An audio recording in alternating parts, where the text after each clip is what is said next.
하나님이 하시는 일을 나타내고자 하심이라. 아멘. 오늘 3절밖에 안 되는 이 짧은 구절을 먼저 잠깐 다시 풀어보려고 합니다. 예수님의 일행이 길을 가다가 날 때부터 시각장애로 있었던 사람들을 만나게 되었다고 합니다. 제자들은 그 시각장애자를 보자마자 그의 불행, 그의 고통이 누구의 죄로 기인한 것인지를, 그 사람의 죄로 인한 것인지 부모의 죄로 인한 것인지를 예수님께 여쭈었습니다. 질문을 들으신 예수님은 언제나 그러셨던 것처럼 일반적인 평범한 답변을 하지 않으셨습니다.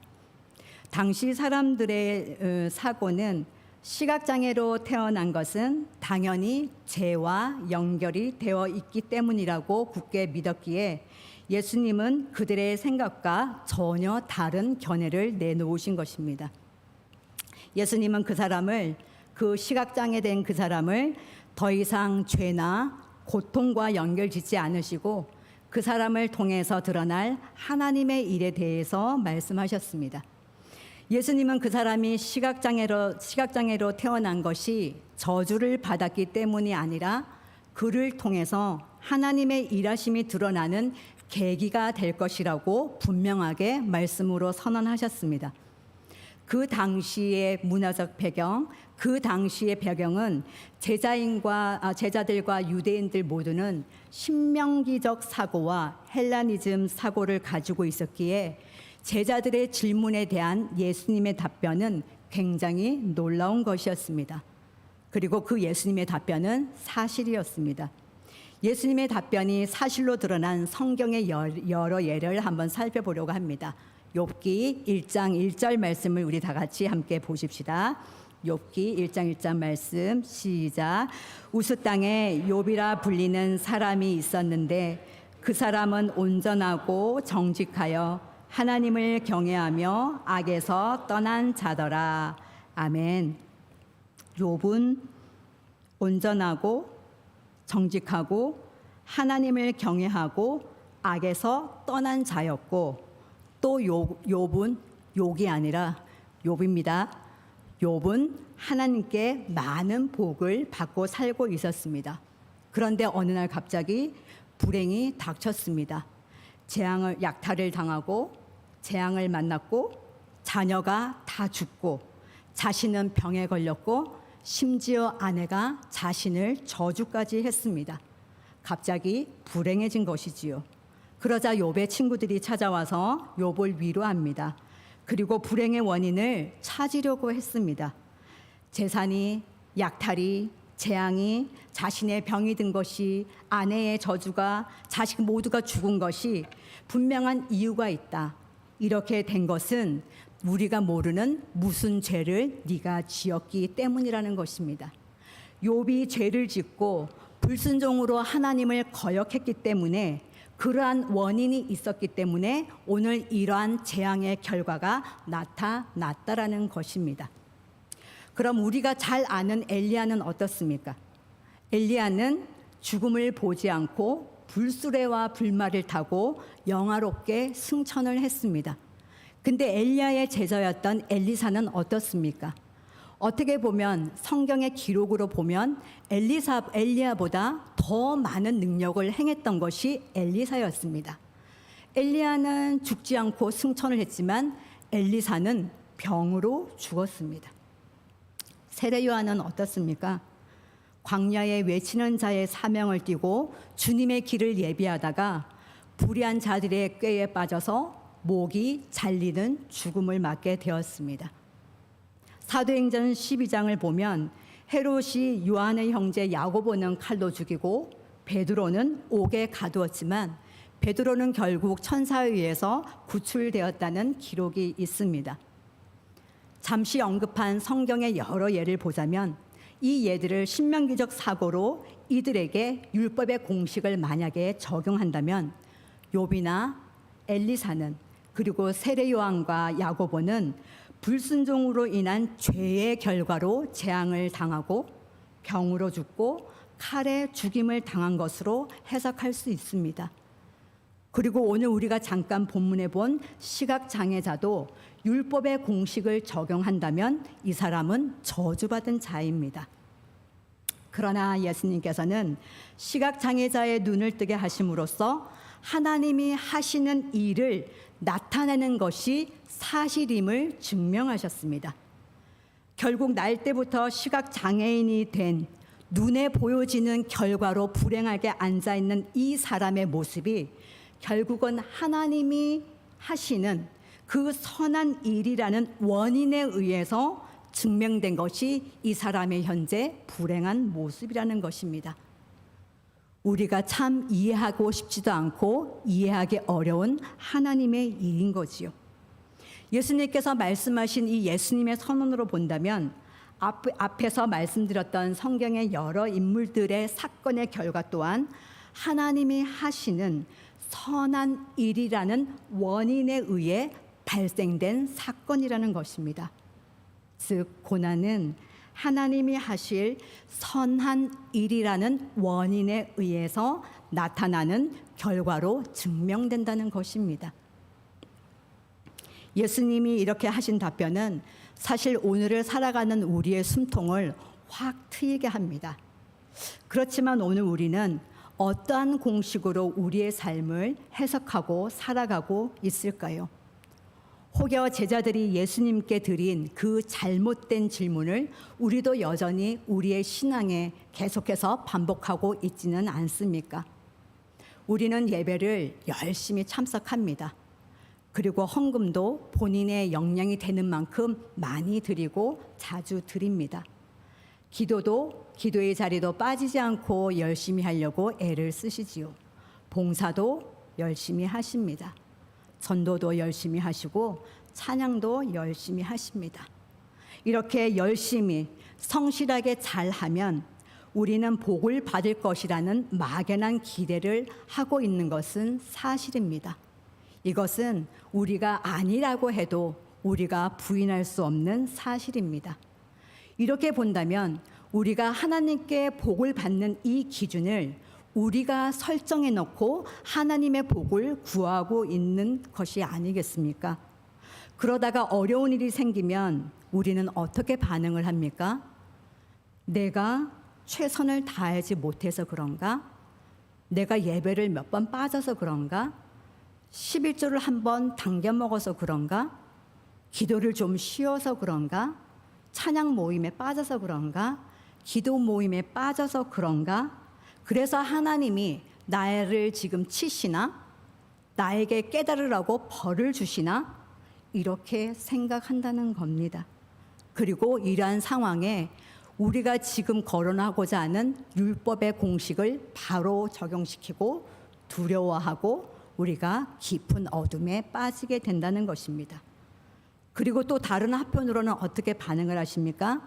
내가 이 교회를 위해서, 내가 이 예배당을 위해서 얼마나 봉사를 했는데, 내가 어떻게 이런 열심을 내서 이 전을 위해서 어떻게 했는데, 이렇게 하며 자신에게 닥친 고난에 대해서 예수님께 항변하고 잘못된 질문을 쏟아내기도 합니다. 이렇게 되는, 우리가 이렇게밖에 할 수 없는 이 공식은 예수님께서 우리에게 설정해 주신 공식이 아닙니다. 우리 스스로가 설정해 놓고 우리 스스로가 신앙생활 하면서 좌절하고 힘들고 어려운 일이 올 때마다 우리 스스로가 북도 쳤다가 장구도 쳤다고 하는 격입니다. 예수님을 믿으면 실패가 없습니까? 예수님을 믿으면 병에도 걸리지 않습니까? 예수님을 믿으면 우리에게 죽음도 비껴갑니까? 사고도 어려움도 비바람이 치는 그런 폭풍과 같은 고난도 없습니까? 없습니까, 여러분? 당연히 있습니다. 그래서 예수님은 당연히 있는 이 고난 앞에서 우리가 율법의 공식이 아니라 하나님께서 주신 복음의 공식으로 살아가기를 우리에게 거듭해서 말씀해 주고 계신다는 겁니다. 예수님은 오늘도 우리에게 변함없이 우리가 그 율법의 저주 아래서 해방받고 복음의 공식으로 살아가는 자유를 누리라고 오늘도 거듭거듭 우리에게 말씀해 주고 계신다는 겁니다. 그리고 그 예수님은 그렇게 살라라고만 말씀하신 것이 아니라 우리가 복음의 공식에 의한 자유된 해방된 그런 삶을 살아갈 수 있도록 이미 그 길을 우리에게 열어 주셨다는 겁니다. 말씀을 함께 보겠습니다. 신명기 21장 22절과 23절입니다. 우리 함께 합독하십시다. 사람이 만일 죽은 죄를 범함으로 내가 그를 죽여 나무 위에 달거든 그 시체를 나무 위에 밤새도록 두지 말고 그날에 장사하여 내 하나님 여호와께서 내게 기업으로 주시는 땅을 더럽히지 말라. 나무에 달린 자는 하나님께 저주를 받았음이니라. 아멘. 예수님께서 열어주신 길은 바로 이 길입니다. 대제사장들은 안식일을 수시로 범하고 군중에게 너무나도 많은 인기가 있고 또 자신들의 기득권 유지에 상당한 위험의 요소를 가진 이 예수님을 죽이기로 결정을 했습니다. 그런데 어떻게 죽이기로 결정을 했을까요? 오늘 신명기 말씀이 바로 보여줍니다. 율법에 명시된 조건, 율법의 기준에 맞는 조건으로 예수님을 죽이기로 결정을 했습니다. 그것은 군중들을 선동해서 예수님을 십자가에 못 박으라고 한 것입니다. 방금 읽은 신명기 말씀에 의하면 죄로 인해 나무에 달려 죽음을 당한 자는 하나님께 저주를 받은 자라고 말씀하십니다. 그러니 예수님이 나무 십자가에서 죽는다면 이 예수님은 하나님의 아들이 아니라 죄인으로서 하나님께 저주받은 자라는 확실한 징표가 된다는 것입니다. 그러면 율법의 기준에서 예수님의 저주받은 죽음을 이 백성들에게, 예수님을 열심히 따르는 이 백성들에게 예수님은 죄인으로서 나무에 달린 자로 저주받고 죽었다라는 그것을 백성들에게 확실하게 각인시켜 줄 수 있었기 때문입니다. 그러나 우리가 다 알듯이, 우리가 너무나도 잘 알듯이 하나님은 이 악한 계획마저 하나님의 역사로 바꾸시는 그런 역설적인 위대한 역사를 행하셨음을 우리는 잘 알고 있습니다. 율법의 공식에서 보면 원인으로 인한 결과, 불순종하면 저주를 받는 이 공식에서 보면 예수님의 죽음은 저주라는 결과를 가지고 왔습니다. 그러나 복음의 공식에서는 예수님의 십자가는 우리를 구원하시기로 작정한 하나님이 하실 일의 원인이셨고 그 원인으로 인한 결과는 우리에게 오는 생명과 복이 된 것입니다.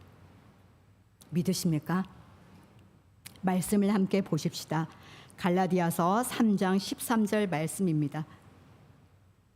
갈라디아서 3장 13절 말씀 함께 보십시다. 그리스도께서 우리를 위하여 받은 바 되사 율법의 저주에서 우리를 속량하셨으니 기록된 바 나무에 달린 자마다 저주 아래에 있는 자라 하였음이라. 아멘. 방금 말씀드렸던 것처럼 율법의 공식, 율법의 저주는 원인으로 인해서, 나쁜 원인으로 인해서 나쁜 결과가 나타나는 것, 불순종으로 인해서 저주가 되는 것, 이것이 율법의 저주이고 율법의 공식입니다. 눈에 보이는 대로 보고 판단하고 생각하는 것이 바로 1차원적인 공식, 율법의 저주인 것입니다. 우리가 이런 율법의 저주 아래서 율법의 공식으로 살아가는 우리를 위해서 예수님께서는 나무에 달려서 저주받은 자가 되셨고 그 저주받은 자가 되신 것은 율법의 저주 아래서 고통받고 있는 우리를 속량하기 위해서 그렇게 하셨다라는 것이 갈라디아서 3장 13절의 말씀입니다. 결국 예수님이 십자가에 저주받은 죽은 자로 나타난 그 결과는 결국 우리를 구원하시기 위한 하나님의 선하신 일의 그 원인이 예수님의 십자가의 사건으로 나타났다라는 것입니다. 그렇게 예수님께서는 우리를 율법의 공식, 율법의 저주, 1차원적인 그 공식에서 우리를 해결시키시려 저주받은 자가 되어서 십자가에 달리신 것입니다. 그로 인해서 우리는 율법의 저주 아래서 지배받던 그 저주에서 바로 속량이 된 것입니다. 여러분, 속량이라는 뜻을 잘 알지 않습니까? 속량. 아십니까? 묻지 마시고 목사님이 대답하세요. 이런 표정으로 이 밤에 피곤한데 왜 그렇게 쳐다보시고 질문을 하십니까? 이렇게 공허한 눈빛으로 다 저를 쳐다보시고 이러시는데 제가 말씀을 드리지요. 이 속량이라는 뜻을 우리가 원어적으로 살펴보면 여러 가지 많은 뜻이 있습니다. 구하여 냈다. 값을 내고 샀다. 계산이 남아있지 않고 깨끗하게 결산이 되었다. 시장에서 구입을 했다. 값을 대신 지불했다. 노예 상태에서 벗어나게 했다는 등 여러 가지 의미가 담겨 있는 것이 바로 속량이라는 뜻이고, 율법에서 이 속량이라는 단어는 굉장히 중요한 의미를 가지고 있습니다. 예수님이 저주받은 자가 되어서 십자가의 나무에 달리심으로써 우리를 율법의 저주에서 속량을 이미 해 주셨습니다. 아멘. 우리는 이미 속량을 받았는데도 혹시 지금도 여전히 삶의 문제가, 우리의 삶에 일어나는 여러 가지 문제가 나의 죄의 결과라고 생각하고 계시지는 않습니까? 제자들과 동일한 공식으로 우리의 삶에 적용하며 괴로워하고 계시지는 않습니까? 여전히 예수님께서 나의 문제를, 또 다른 사람의 다른 지체들의 문제를 1차원적으로 예수님에게 끊임없이 질문하고 계시지는 않습니까? 한번 오늘 이 밤 말씀 앞에서 우리가 솔직하게, 진솔하게 하나님 앞에서 정직하게 우리의 현 상황을 돌아볼 필요가 있는 것 같습니다. 오늘 본문에서 제자들이 예수님께 한 율법적인 질문, 저 불행한 자의 삶이 자신의 죄입니까? 부모의 죄입니까? 라고 한 그런 율법적인 질문을 통해서 교훈을 얻고자 합니다. 사람들이 가진 시각이 오각이라는 것이 있지 않습니까? 상식, 우리 한번 해볼까요? 시각, 청각, 미각, 후각, 촉각. 다른 사람 말하는 거에 막 휩쓸려서 어물쩍 넘어가시는 분들도 계시네요. 인간이 가진 오각 중에 시각, 촉각, 청각, 미각, 촉각이 있는데 이 5가지 오각 중에 가장 어렵고 힘든 장애가 바로 시각장애라고 합니다. 그러니 예수님과 동시에 제자들이 보았던 시각장애자의 이 삶이 얼마나 힘들고 고통스러운 삶을 살았겠습니까? 눈앞이 보이지 않으니 당연히 구걸을 해야 됐습니다. 구걸을 해야만이 그의 생계를 유지할 수 있었겠지요. 어릴 때는 몰랐을 것입니다. 당연히 구걸해도 그런 줄 알았겠지요. 점점 귀로 듣는 소리가 많아지고 율법이라는 것을 알게 되고 스스로 성인으로 성장하면서 자신이 앞을 보지 못한다는 이 사실이 하나님 앞에서의 죄의 결과로 자신이 시각장애인이 되었다라는 것을 알게 되었을 때 이 시각장애자가 느꼈던 그 죄책감과 좌절감은 아마 세상의 그 어떤 고통도 대신할 수 없을 만큼 절망적이었을 것입니다. 비단 시각장애자 이 혼자만의 고통과 절망이었겠습니까? 아닙니다. 성인이 되면서 자신에 대한 죄책감, 부모에 대한 미안함, 또 부모 또한 역시 자식에 대한 죄책감으로 예수님의 당시 율법이 지배했던 그 율법으로 팽배했던 그 시대에 그 배경 속에서 살아갔던 이들의 고통, 이들의 심정은 어떠했겠습니까? 어쩌면 아마도 매일매일을 심장이 타들어가는 듯한 고통 속에서 몸부림치며 살았을 것입니다. 이렇게 이런 불행과 고통 속에 있는 사람을 보면서 예수님의 제자라고 하는 사람들이 예수님의 제자임에도 불구하고 이것이 저 사람의 불행과 저 사람의 고통과 저 사람의 죄인들의 모습으로 나타난 저것이 자신의 죄입니까? 부모의 죄입니까? 라는 그런 즉흥적인 질문을 함으로써 제자들이 결국은 시각장애인에 대한 불행한 자에 대한 그런 사람들에 대한 자신들이 어떠한 이해를 가지고 살아났는지를 여실히 드러내 보여준 것이 바로 이 잘못된 질문인 것입니다. 여러분, 이 제자들이 예수님 부모 죄입니까? 자신의 죄입니까? 라고 한 이 질문은 사실 잘못된 질문은 아닙니다.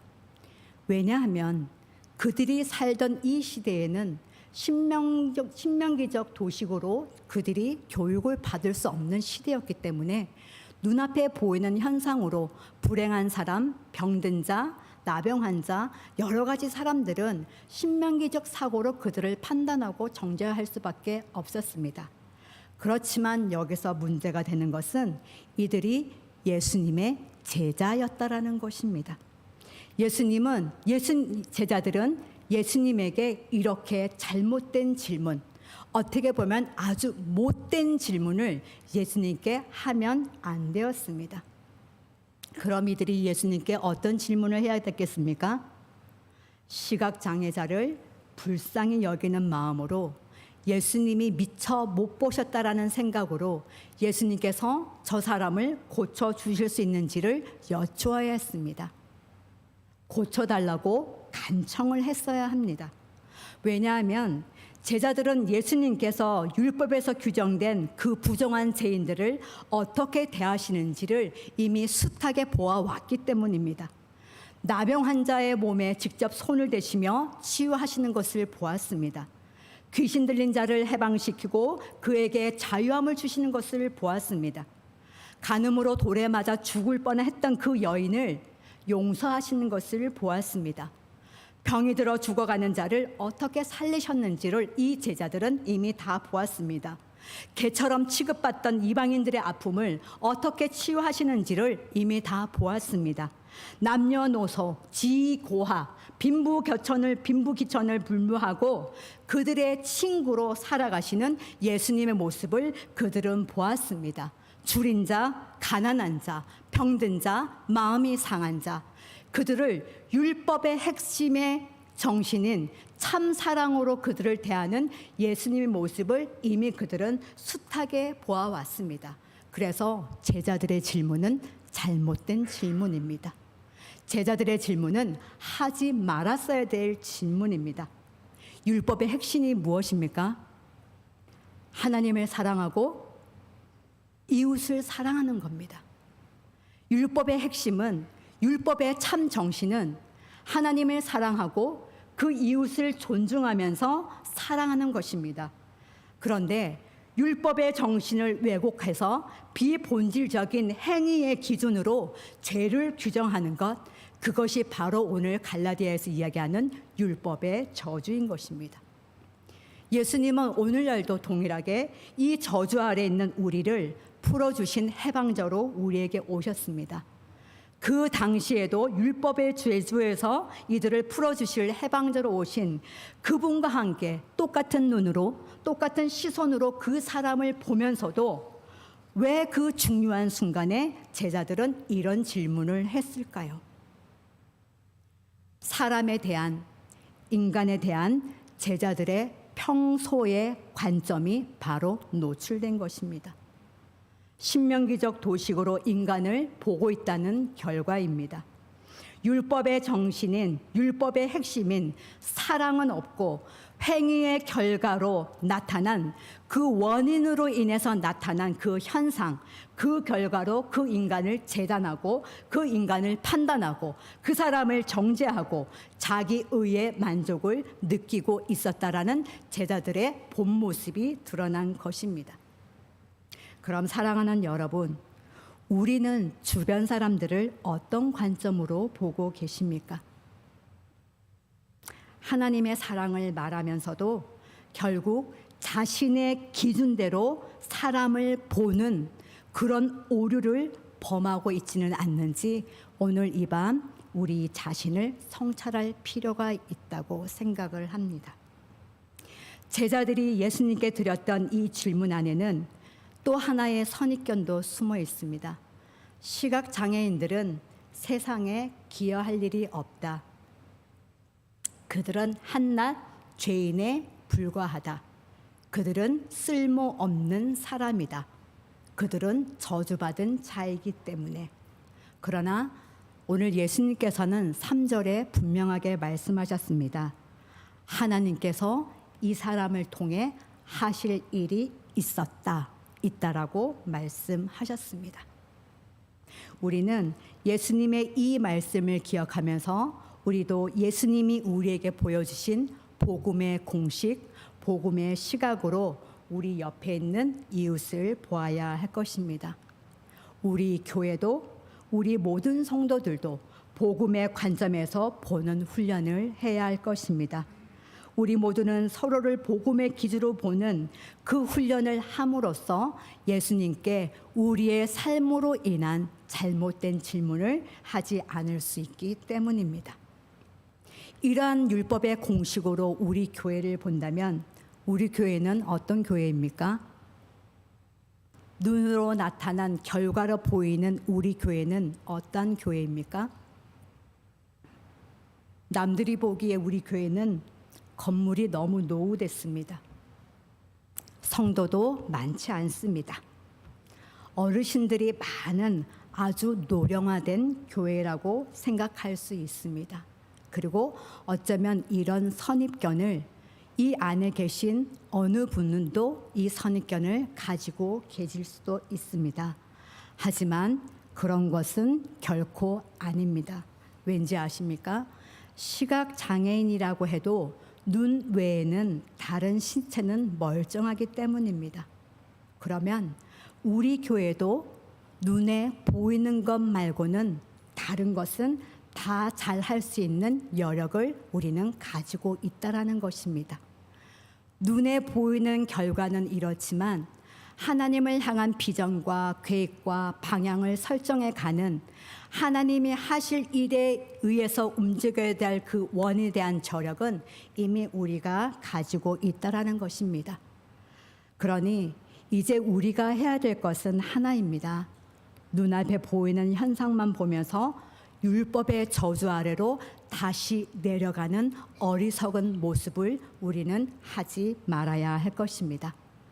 모든 상황과 문제를 왜곡된 율법의 공식으로 예수님께 이웃에게 다시는 질문하지 말아야 할 것입니다.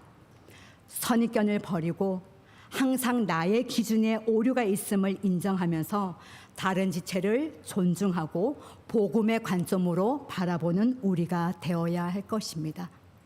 그럼 사랑하는 여러분, 언제부터 하시겠습니까? 복음의 관점으로 우리의 다른 지체들을 바라보고 복음의 공식으로 우리의 모든 상황을 해석해내고 눈으로 드러난 결과에 그 밑에 깔린 선한 하나님의 원인을 해석하는 그거를 언제부터 하시겠습니까? 지금요. 최고십니다. 맞습니다. 언제부터 하시냐면 우리는 바로 지금 오늘 이곳에서부터 복음의 공식으로 시작하셔야 합니다. 잘못된 질문은 성령의 능력으로 파쇄하십시오. 복음의 관점으로 자신을 성찰하십시오. 다른 지체들을 너그럽고 넉넉한 마음으로 이해하십시오. 하나님이 가르쳐 주신 율법의 참 정신, 그 하나님의 사랑으로 더불어 살아갈 수 있도록 그런 참 제자가 될 수 있도록 오늘 이 말씀을 기억하면서 하나님께 뜨겁게 부르짖는 모두가 되시길 주님의 이름으로 축복합니다. 우리 함께 찬양하십시다.